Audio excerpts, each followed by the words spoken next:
Today on Kings of Illusion, we steal, we palm, and we learn the new routine.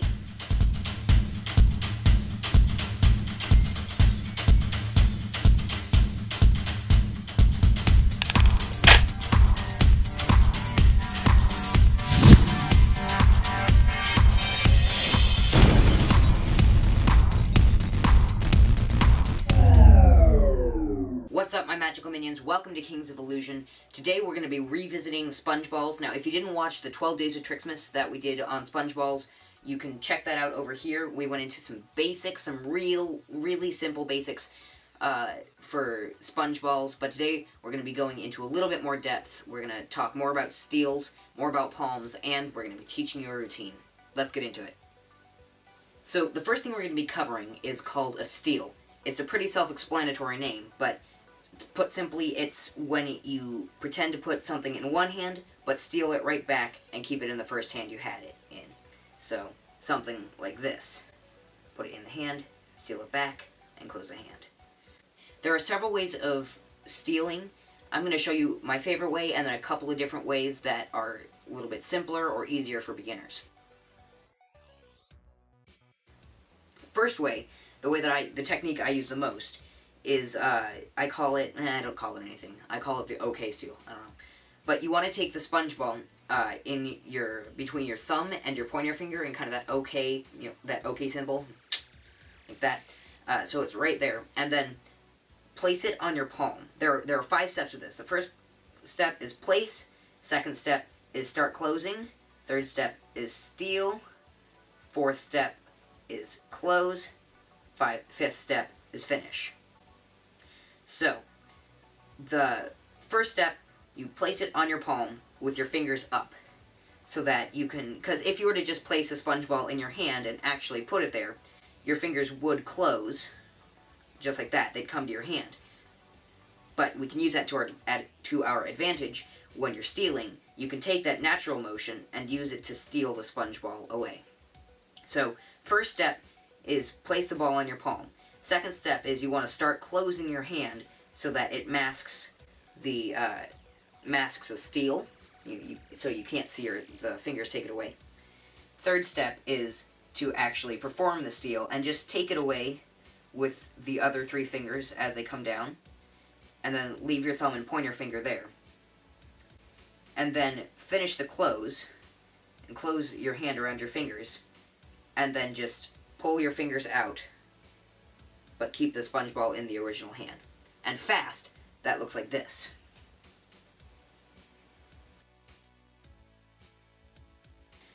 The second way, which is a lot simpler and what I started out doing, is where you take the sponge ball and you hold it between your pointer finger and your middle finger. And you want to remove your other fingers away from it so that it looks as large and vulnerable as possible, if you will. Because the less that's around it, the bigger it looks, and the more it looks like you couldn't possibly hide that. So for this one, there's only 3 steps. You start off here, at the very beginning, that's first step. You've got your fingers away from the sponge ball. And then the second step is just to place it, turn your hand over, and place it down on your left hand palm, covering it with your other fingers. Third step is to close this and pull away, pull the sponge ball out, tipping your hand down so that it's hidden from the audience. So, again, that's turn over, close, and pull. And really fast, that looks like this. A little bit simpler and a little bit easier to catch, but still a good technique if you're just starting out. Now, the third steal is a lot more similar to the French drop than the other 2 steals. If you don't know what the French drop is, it's a coin technique where you pretend to grab the coin, but just let it fall down into your palm. It's very similar to that, except rather than coming from the top and letting it drop, you actually push it down with your finger and out of the way, and pretend to grab it. From the front, it looks like this. Now, here's how you do it. What you want to do is you want to take your hand in kind of a, I don't know, like a puppet shape, if you had your hand in a puppet mouth, you want to take that and stick your thumb underneath the ball that you have held between your thumb and middle finger. So you take your thumb and stick it right there, and then you, with your left hand, you push the sponge ball into your middle finger, and then pull that down towards your palm using your middle finger. So now you've got it right next to your thumb, and you can just close your hand, your right hand, and remove and pull it away from your left hand, keeping eye contact with your right hand, or if your right hand had eyes, then you could keep eye contact, but looking at your right hand, and just taking the sponge ball away with your left hand. So again, you take your hand, stick it in, use your thumb to push the sponge ball into your middle finger, push down with your middle finger, and then pretend to take it with your right, remove it with your left. And again, from the front, that looks like this.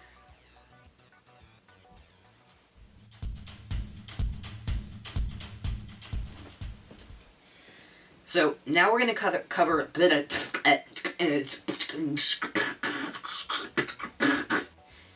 So now we're going to cover a technique called palming, which, again, pretty self-explanatory, where you keep the sponge ball. Again, this applies to things other than sponge balls, but in this case, we're referring to sponge balls. You want to hold the sponge ball between the ball of your thumb and the ball of your pinky over here, so that you can hide it from your audience without them suspecting that there's something in your hands.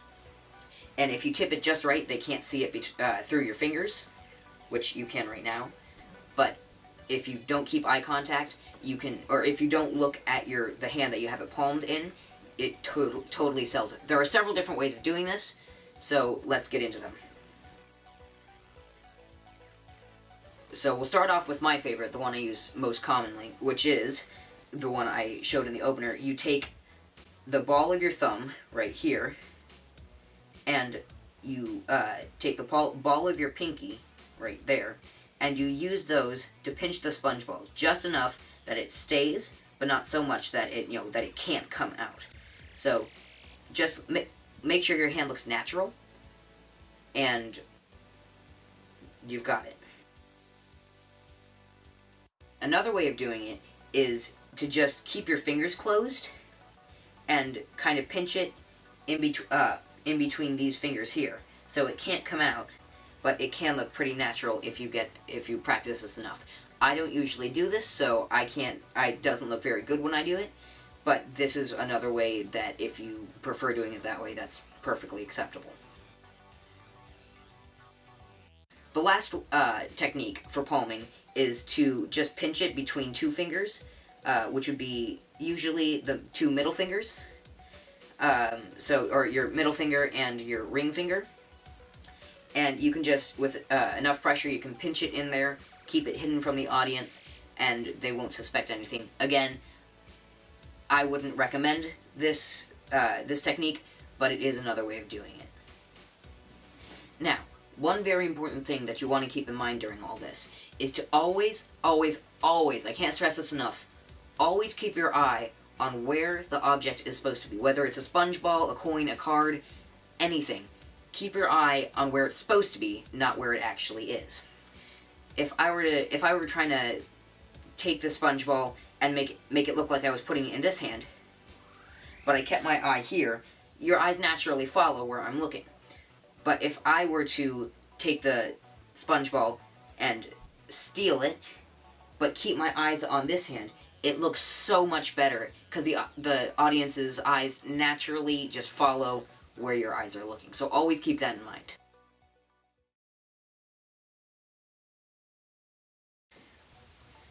This here is Pete. He's a sponge ball. Now, in his world, he's a magician. He does shows all around the world. He does a whole bunch of famous tricks, especially, he's a teleporter. He's learned to go from one hand to the other hand, over here. Now, you've heard of the famous trick where a magician saws a lady in half, shows her to be separated, and then puts her back together and she walks off perfectly unharmed, right? Well, he does a very similar version of that trick, except he cuts himself in half. He puts himself into a little box, rolls himself up, and you get his brother, Ree. Now you've got Pete and Ree. Pete and Ree. Repeat. Okay, yeah. They're called repeat because whatever Pete did, Ree would repeat it. So, if Ree were to go into this hand, and Pete went into this hand, Ree would go from this hand to this hand. Now, this became a huge act. Everyone wanted to come and see their trick, their teleporting trick. And they even learned to do something where Pete would go in the first person's hand, go there. And Ree would go to an audience member's hand. Now, since I don't have somebody here to hold the other sponge ball, I'm just going to have to place it on the table. But Pete would go over here. Or Ree would go over here. But with a little bit of a magical blow, Pete would disappear and go back to the spectator's hands. Let's cover how it's done. If you watch the segments on stealing and palming, you're probably able to keep track with what we did. But just in case, I'm going to cover how I did it. I started off with Pete, or Ree, the second sponge ball, in my back pocket. And Pete started off on the table. I first did a simple steal and palm, where I put Pete into this hand, stealing it, keeping it in the first hand, and then pretending, doing the little show where he goes from this hand to this hand. And then, as I'm talking, doing my little spiel, I steal Ree from my back pocket and keep him palmed in my hand. Then, with my right hand, which has Ree palmed in it, I take Pete and roll them up together in the same hand. And then I simply slice on the table. Like that.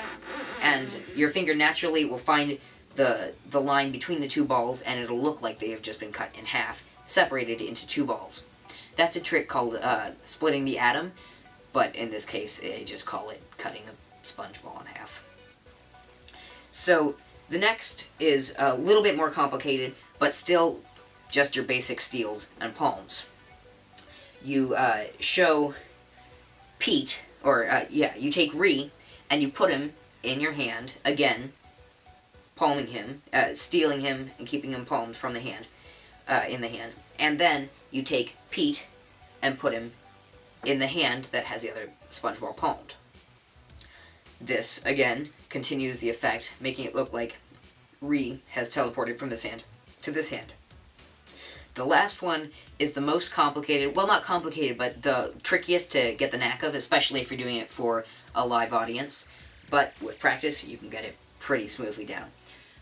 It's the same principle. You take Pete, and you put him in your hand, again, stealing it and palming it, and then taking Ree in the same hand, and mushing them together like you did with splitting the atom. And then simply asking, can I use your hand? Grabbing their hand and placing the two sponge balls in the hand, keeping them as concealed as possible. Then just close their hand and finish the trick. One thing I found is when performing the end of that trick, audience members tend to open their hand before I ask them to, because they want to see. So one thing that I found to prevent them from opening their hand too early is simply turning their hand over. I'll put the sponge ball in their hand, and then turn their hand over.